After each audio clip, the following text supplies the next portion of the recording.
Assalamualaikum warahmatullahi wabarakatuh. Perkenalkan, nama saya Siti Fadila, akhiran NPM 099. Di sini saya akan membahas tentang mata kuliah perkembangan peserta didik. Yang pertama, tentang materi teori perkembangan, yaitu pengertian perkembangan.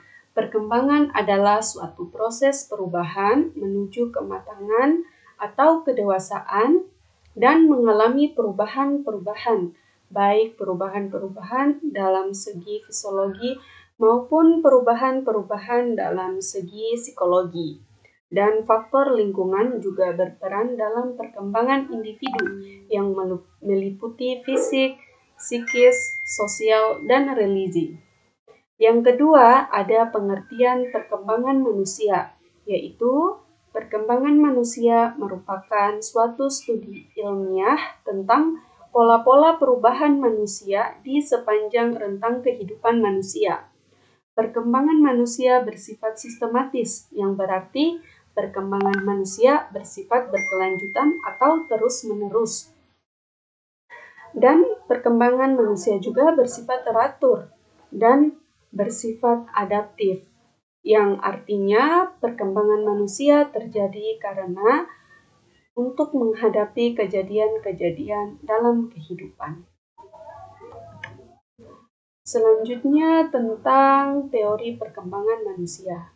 Yang pertama di sini ada teori nativisme, yaitu perkembangan sepenuhnya ditentukan oleh pembawaan atau faktor yang dibawa sejak lahir dan menekankan pada peranan bakat.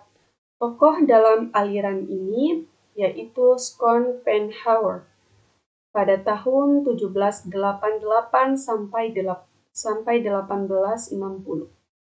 Yang dimaksud dengan teori nativisme yaitu lebih ditentukan oleh pembawaan atau faktor genetik.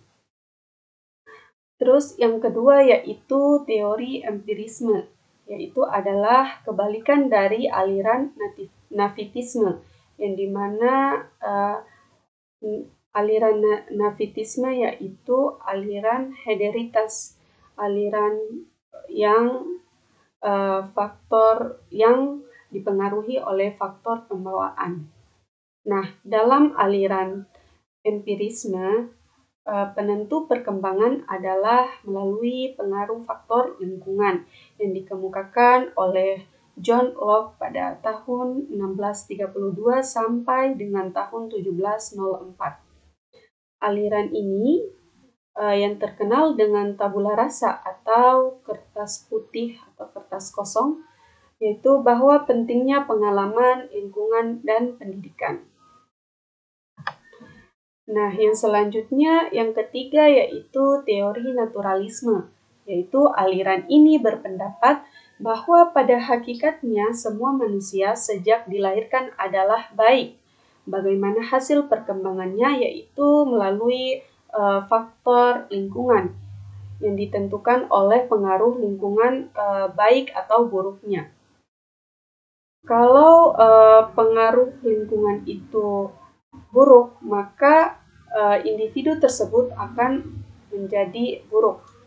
Dan sebaliknya, ketika pengaruh lingkungan tersebut baik, maka individu tersebut akan menjadi baik.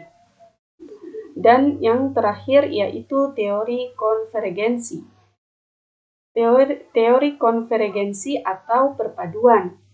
Dalam teori ini, mereka menggabungkan atau mereka memadukan antara unsur pembawaan maupun lingkungan, atau mereka menggabungkan teori nativisme dan teori empirisme, yaitu perkembangan anak selain dipengaruhi oleh pembawaan atau hereditas, juga dipengaruhi oleh lingkungan yang dikemukakan oleh William Stern pada tahun 1871 sampai dengan tahun 1938. Nah, yang selanjutnya yaitu tentang teori perkembangan anak. Yang pertama di sini ada pengertian perkembangan anak.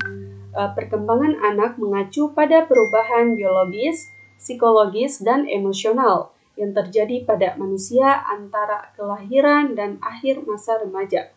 Sebagai individu berlangsung dari ketergantungan untuk meningkatkan otonomi, ini adalah sebuah proses yang berkesinambungan dengan urutan diprediksi belum memiliki kursus yang unik untuk setiap anak.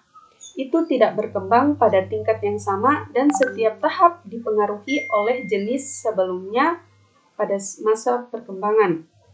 Dan perubahan perkembangan dapat terjadi sebagai akibat dari proses genetik yang dikenal sebagai pematangan atau sebagai akibat dari faktor lingkungan dan belajar, tetapi paling sering melibatkan interaksi antara keduanya. Jadi dalam pengertian perkembangan anak yang dapat disimpulkan bahwa perkembangan anak atau suatu proses perubahan perkembangan yang terjadi pada anak yaitu melalui faktor pengaruh dari genetik, lingkungan, dan pada lingkungan pendidikan atau lingkungan belajar. Tetapi yang paling sering atau yang paling terlibat dalam peranan perkembangan anak ini yaitu dua faktor yang dimana yaitu faktor lingkungan dan juga faktor belajar. Nah, yang selanjutnya materi tentang teori perkembangan anak menurut para ahli, yaitu yang saya ambil yang pertama ada pendapat dari Sigmund Freud, yaitu perkembangan anak akan melalui fase-fase psikoseksual yang merupakan perilaku manusia dipengaruhi oleh pengalaman masa lalu yang dibawa secara tidak disadari bahwa sesungguhnya manusia dipengaruhi oleh alam bawah sadar. Nah, pada pendapat Sigmund Freud ini, beliau menyatakan bahwa perkembangan anak ini melalui psikoseksual dan terdapat beberapa fase tersebut di teori Sigmund Freud. Dan yang kedua atau yang terakhir yaitu konsep psikososial yang dikemukakan oleh Erik H. Erikson, yaitu teori psikososial adalah teori yang menjelaskan bahwa perkembangan manusia dibentuk oleh pengaruh-pengaruh sosial yang menjadikan manusia matang secara fisik dan psikologis. Nah, pada konsep psikososial ini yang dikemukakan oleh Erik H. Erikson, dapat disimpulkan bahwa perkembangan manusia ini dibentuk oleh pengaruh-pengaruh sosial atau faktor-faktor sosial yang meliputi lingkungan sosial atau lingkungan masyarakat, lingkungan keluarga, dan lingkungan pendidikan yang akan menjadikan manusia ini atau individu menjadi lebih dewasa secara fisik dan psikologis. Nah, mungkin itu saja penjelasan mengenai video pembelajaran saya. Lebih dan kurangnya saya mohon maaf. Terima kasih. Wassalamualaikum warahmatullahi wabarakatuh.